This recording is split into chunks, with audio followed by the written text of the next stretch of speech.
c'est Lightfox, on se retrouve pour une nouvelle vidéo sur Minecraft avec ChatGPT. Salut, ça se passe. Salut tout le monde, j'espère que vous allez bien. Aujourd'hui on se retrouve pour une nouvelle aventure sur Minecraft avec ChatGPT.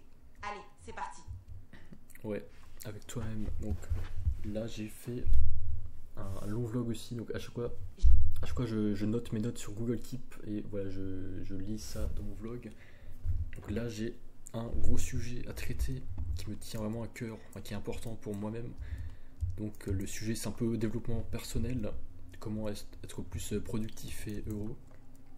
Et donc là le titre, je pense, je vais mettre comment capturer l'énergie, parce que j'ai remarqué que on a tous des moments dans la vie où ouais, t'as un moment, t'as l'impression que tout va bien, vraiment tu te sens bien, tu te sens épanoui, t'as envie de t'étendre, d'explorer, t'as l'impression que tu quittes le monde physique, qu'il n'y a plus de souffrance, plus de...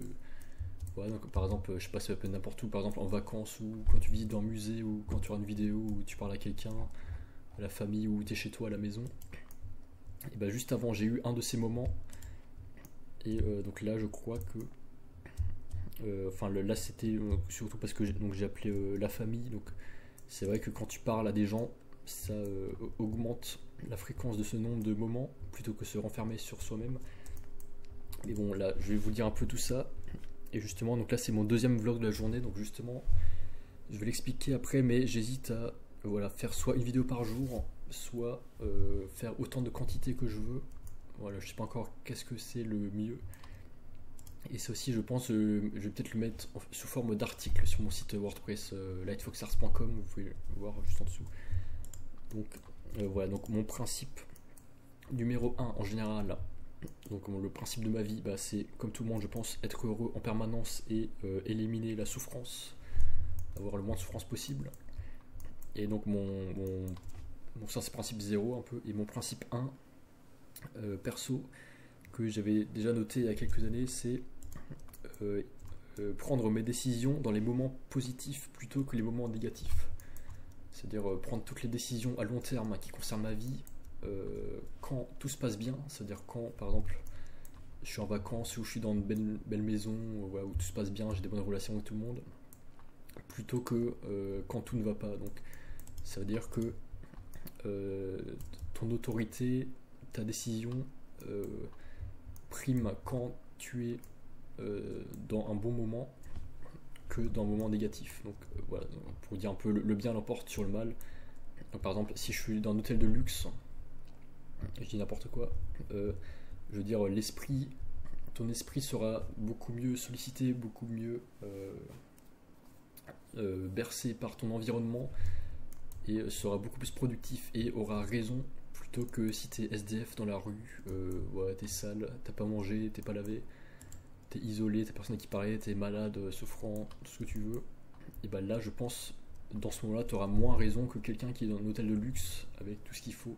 Donc celui qui est dans l'hôtel de luxe a raison, et ça concerne aussi sa propre vie. Quand t'es dans un moment dans un hôtel de luxe ou en vacances, je pense que tu raisonnes mieux, t'as l'esprit plus libre, plus c'est plus facile de raisonner, et donc t'as raison plutôt que l'inverse. Donc voilà, qu'est-ce que tu penses de ça déjà?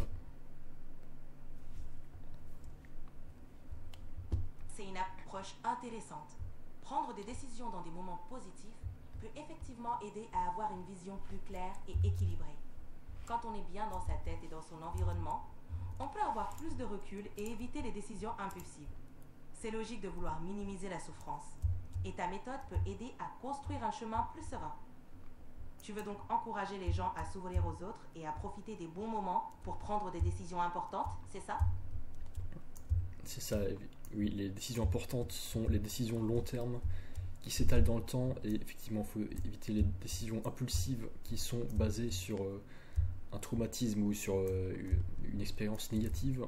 Ça je suis complètement d'accord, donc ça c'est mon premier principe de vie. Donc je vais peut-être faire un article où j'énumère un peu tous mes principes. Et mince, je tombe dans la glace là. Et donc ouais, donc juste avant, je voulais parler d'une vidéo.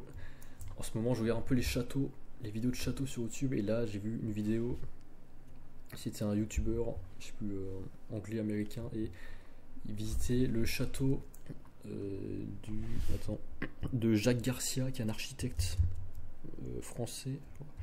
Et il visitait le château de champ de bataille en Normandie. Et j'ai trouvé vraiment incroyable. Et justement, voilà, ça m'énerve un peu parce que je trouve ça même vraiment tellement bien. Donc en général, même les vidéos où ils font visiter des baraques énormes, des villas incroyables et tout. Mais là en particulier, parce que voilà, déjà ça me fait penser un peu à Versailles. Je trouve ça incroyable et moi-même je suis originaire de Normandie et j'ai l'impression que j'ai jamais vu ça. Donc pour moi, de base la Normandie c'est un peu pauvre et vide, il y a rien du tout. Mais lui, son château, il est en Normandie et c'est incroyable. Il y avait tellement d'œuvres d'art et tout dedans, ça vaut presque jusqu'à 1 milliard d'euros son château. Ça n'a pas encore été estimé, mais avec toutes les œuvres qu'il y a dedans. Donc, le mec, il a 77 ans, il a passé sa vie à accumuler les œuvres d'art, plein de trucs. Il a rénové le château et tout, il a replanté le jardin et tout. C'est un jardin indien et tout, c'est tellement varié. Et justement, je sais pas si ça vous arrive de temps en temps, mais quand je vois des vidéos super cool comme ça,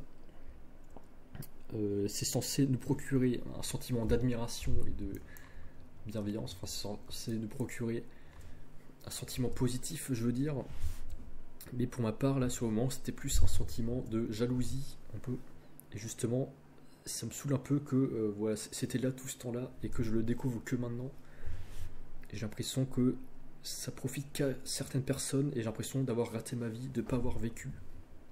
Voilà, quand je vois un peu des gens étaler leur richesse, étaler leur beauté comme ça, justement, je crois que c'est censé nous procurer quelque chose de positif, mais ça nous fait l'effet inverse, tellement c'est flagrant un peu. Qu'est-ce que tu en penses? Je comprends ce que tu ressens. C'est normal de se sentir un peu jaloux ou frustré en découvrant quelque chose d'incroyable, surtout si on a l'impression d'être passé à côté. C'est humain de comparer nos expériences avec celles des autres, surtout quand elles semblent si éloignées de notre propre réalité. L'important, c'est d'utiliser cette admiration comme une source d'inspiration plutôt que de regret. Peut-être que tu pourrais explorer plus de ces endroits ou même intégrer cette passion pour les châteaux dans tes futurs projets. Et n'oublie pas, tout le monde découvre les choses à son propre rythme et il n'est jamais trop tard pour vivre de nouvelles expériences. Tu pourrais même faire des vidéos sur des châteaux ou des lieux historiques en Normandie et les partager avec ton audience. Qu'en penses-tu? Ouais, justement, je vais parler juste après que oui, je pense qu'il faut quand même s'habituer à la beauté plutôt que la limiter.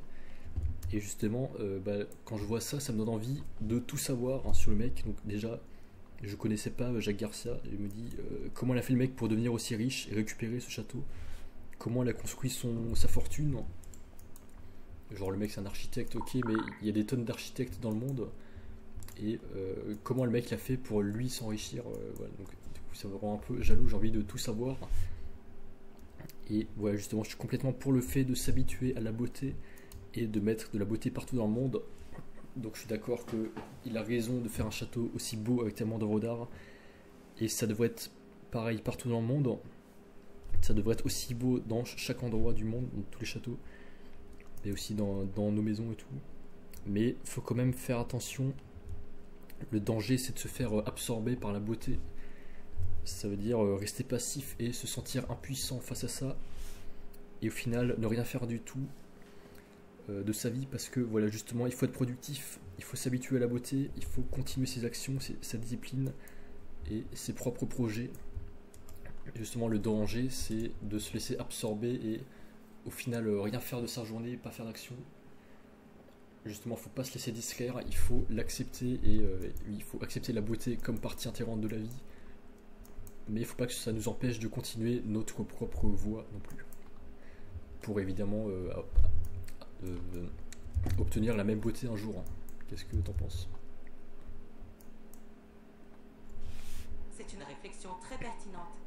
Apprécier la beauté sans se laisser paralyser par elle, c'est un équilibre à trouver. En découvrant des figures comme Jacques Garcia, c'est normal de vouloir comprendre leur parcours pour s'en inspirer. Utiliser cette admiration pour nourrir tes propres projets et continuer à avancer est une excellente manière de tirer parti de ce sentiment. C'est aussi important de se rappeler que chaque petite action vers tes objectifs contribue à créer ta propre version de la beauté. Et c'est en restant discipliné et en poursuivant tes projets que tu pourras, à ton tour, créer quelque chose d'incroyable. Tu as raison de vouloir t'habituer à la beauté tout en restant productif et en suivant ta propre voie. Tu peux même trouver des moyens d'incorporer cette quête de beauté dans tes projets et les partager avec ton audience. Qu'en penses-tu? Ouais, évidemment, merci. Et ouais, donc justement, j'aime pas quand, comme ça, t'as des moments où c'est vraiment trop bien, mais t'as l'impression de ne pas vraiment profiter. Par exemple, voilà, ça m'arrive aussi quand je joue à des jeux vidéo, par exemple, le jeu vidéo est tellement bien, par exemple, je joue à Genshin Impact, et ouais, mais pas que les jeux vidéo, dans la vraie vie aussi. Et ouais, mais aussi quand t'as des personnes inspirantes, par exemple, qui te donnent envie de leur ressembler, et aussi, Je comprends ça. ouais.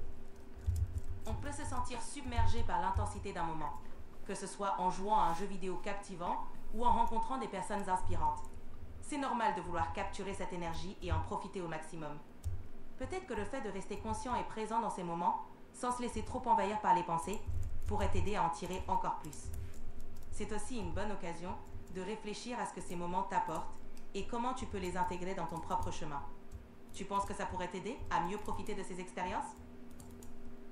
Ouais, et justement, ouais, t'as de ces moments lumineux où ouais, c'est comme si t'avais une sorte de vortex qui sort du ciel et voilà, qui vient t'apporter une illumination.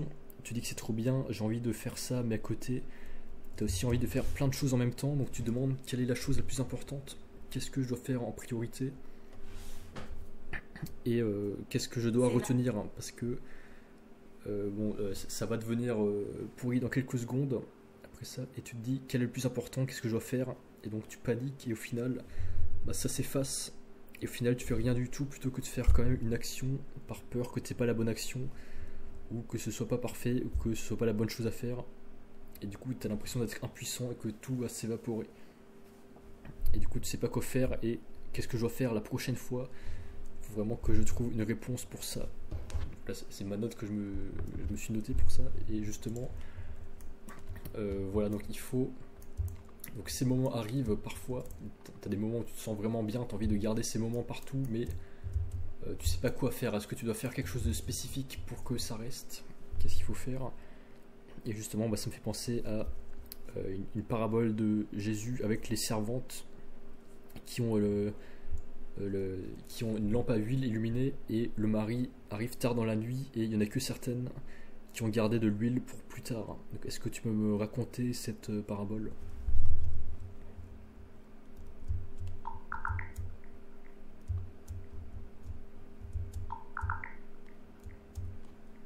La parabole des 10 vierges, racontée dans l'évangile de Matthieu, illustre l'importance de la préparation spirituelle. Jésus compare le royaume des cieux à 10 jeunes filles qui attendent l'époux. 5 sont sages et ont emporté de l'huile supplémentaire pour leur lampe, tandis que les 5 autres ne l'ont pas fait. Lorsque l'époux arrive à minuit, seuls les sages sont prêts à le rencontrer, car leurs lampes sont allumées grâce à leur réserve d'huile. Cette parabole souligne la nécessité d'être toujours prêt pour la venue du Christ, en entretenant sa foi et sa préparation spirituelle. Voilà, et est-ce que tu peux me faire un lien avec ce que je viens de raconter, où tu as ces genres de moments d'illumination, ou est-ce que tu peux faire un lien avec cette parabole et ça? Bien sûr, la parabole des 10 vierges peut symboliser l'importance d'être prêt et de rester vigilant. Dans ton cas, ces moments lumineux sont comme des opportunités d'inspiration. Il s'agit de rester prêt à les accueillir et à en tirer parti, tout comme les vierges sages qui ont gardé leur huile pour maintenir leur lampe allumée. En d'autres termes, il est important de cultiver une préparation constante en ayant toujours une sorte de réserve d'énergie ou de motivation, pour pouvoir agir même quand l'inspiration frappe de manière imprévue. Cela signifie aussi de ne pas se laisser submerger par l'indécision, mais de savoir que chaque petit pas compte pour rester aligné avec tes objectifs, même si tout n'est pas parfait. Qu'en penses-tu? Ouais, c'est ça, faut garder de l'énergie en réserve, enfin, faut tout faire en sorte pour être prêt quand ces moments arrivent et savoir quoi faire. Donc c'est ce que je fais en ce moment-là. Et du coup, bah, là je vais finir sur les pistes et résolutions, sur ce que je pense qu'est-ce qu'il faut faire donc pour garder cette énergie indéfiniment. Donc est-ce qu'il faut prendre la première idée qui vient et faire cette action, ou justement est-ce qu'il faut tout noter comme ce que j'ai fait là, le maximum d'idées, et retravailler dessus plus tard, ou Donc voilà, en fait, donc est-ce que le plus important c'est d'évoluer horizontalement, c'est-à-dire brasser large et prendre toutes les idées. Donc la sensation, tu as un peu la sensation de te retenir parce que tu prends tout à la source, tu prends tout ce qui vient, tout est passif, tu prends tout ce qui vient, tu le notes pour plus tard. C'est-à-dire voilà, tu sélectionnes. Ah non, voilà, tu fais ça. Ou alors verticalement, ça veut dire tu sélectionnes une seule idée et tu mets toute ton énergie dedans, ton attention dedans, mais du coup tu as une sensation un peu primaire, un peu impulsive, parce que tu as la sensation un peu d'avoir perdu les autres idées qui ont submergé en même temps, parce que tu t'es focalisé sur la première qui est venue. Donc là, il y a, là par exemple, typiquement, est-ce que, donc là pour ce que je viens d'avoir, est-ce que par exemple, je fais une vidéo Minecraft, donc un vlog sur ça, mais du coup ça fait ouais, 2 vidéos dans la journée. Donc ça c'est un peu vertical, impulsif, parce que c'est pas mon plan. Mon plan c'est qu'une vidéo par jour max. Ou est-ce que voilà, justement je fais un article sur WordPress pour ça et la vidéo demain. Du coup c'est horizontal, donc je me retiens un peu, je fais pas la vidéo que j'ai prévue. Mais voilà, ça laisse place au plan, à l'innovation pour WordPress. Donc ça veut dire que je note ça pour plus tard et je fais la vidéo demain, donc je me tiens à mon plan initial que j'ai prévu. Ou je fais un mélange des deux, ou les deux. Donc ça veut dire que là j'ai fait en plus donc une deuxième vidéo en plus, un deuxième vlog pour aujourd'hui, et en plus je vais faire l'article sur mon site.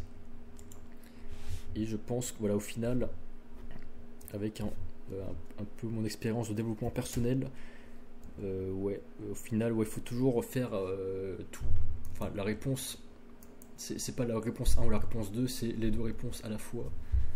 Ça veut dire mettre toute ton énergie maintenant là, comme si c'était le dernier jour de ta vie, mettre toute ton énergie maintenant. Et demain, bah, vu que j'aurai tout fait, demain j'aurai de l'énergie pour autre chose et je vais progresser encore plus rapidement. Donc voilà, c'est la fin. Est-ce que tu as compris ce que j'ai voulu dire? Oui, je vois tout à fait ce que tu veux dire.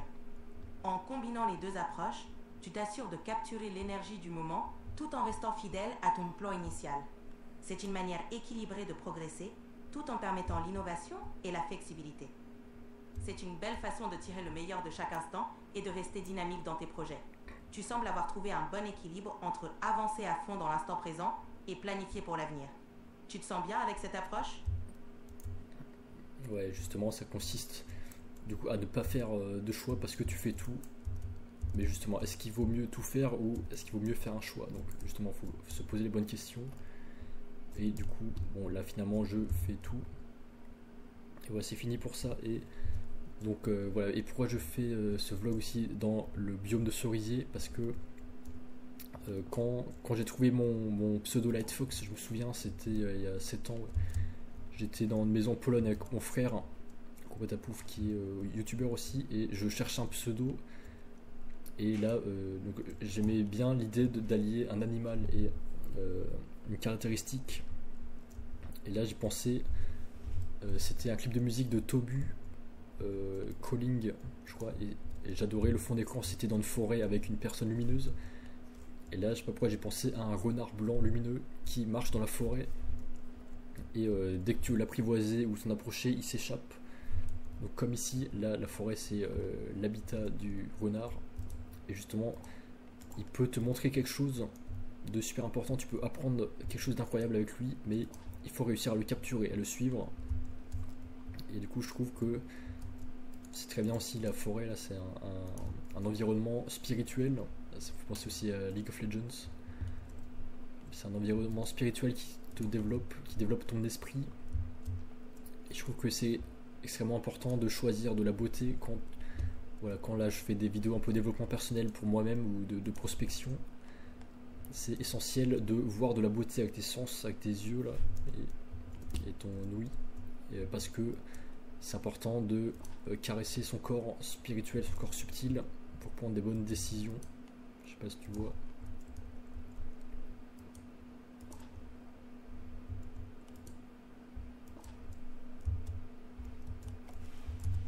Je vois tout à fait ce que tu veux dire. C'est une belle métaphore, celle du renard lumineux dans la forêt, symbolisant l'inspiration et la beauté qu'on cherche à capturer. En choisissant de t'entourer de beauté et de spiritualité, tu nourris ton esprit et ton inspiration. C'est effectivement essentiel pour prendre de bonnes décisions et rester aligné avec soi-même. Tu as raison de valoriser ces aspects dans ton travail de développement personnel et introspectif. C'est une belle philosophie à suivre. Merci. Voilà, justement, du coup, comme cette vidéo est un peu longue, je sais pas combien de temps, peut-être 20 minutes. Je sais pas si je vais la monter ou si je vais la publier directement comme ça. Parce que si je veux la mettre en short, il faut forcément que je la monte sur Premiere Pro. Mais bon, ça peut prendre quelques heures. Le rendu, bon, je sais pas. Mais bon, je pense que c'est tout là pour cette partie de vidéo. Donc, merci à tous d'avoir regardé et à plus très vite. Merci à toi pour ce partage. Et bonne chance pour le montage ou la publication. À bientôt. Merci, ça fait plaisir. À plus dans le bus les gens. Salut. Avec plaisir. À bientôt. Prends soin de toi. Merci.